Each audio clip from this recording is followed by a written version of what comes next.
About 700, I think that's actually about 900 investments since 2006. 5 billion money raised by startups, 450 startup tenants here, over 200 corporate partners and 200 VC partners. It's now, like I said, about 270, 275 corporations in total that are partnered with us.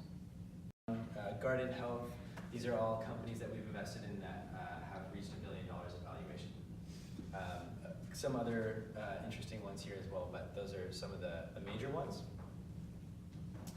And so in terms of the startups that we're looking at, this is how we source for our startups. So we have, as I mentioned earlier, we have VC partnerships with a lot of the prominent VCs in the area.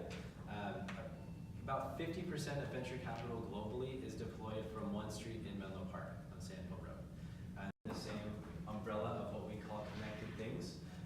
And that's really a great example of the cross-collaboration that we're looking to achieve here. So, you know, there's a lot of IoT crossover with real estate, with smart buildings, smart infrastructure, energy efficiency solutions.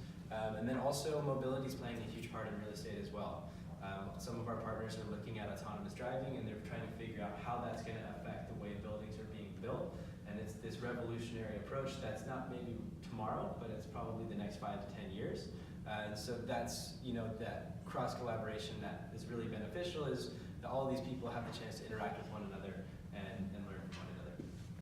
We'll send the list of that shortlisted 100 to these corporate partners. They'll vote on which ones that are most interesting to them and on kind of an aggregate level. And then we'll invite about 30 of those startups to our headquarters for what we call Selection Day.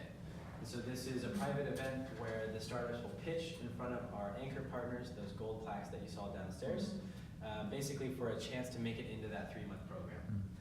And so after they pitch, we'll have one more downvote where these corporations will vote on the startups that they like the most in person, and then that will dictate which startups make it into our 3-month program. So in total, we have about 15 startups that are accepted out of what starts at about 500. So 500 all the way down to 15, and those 15 make it through our 3-month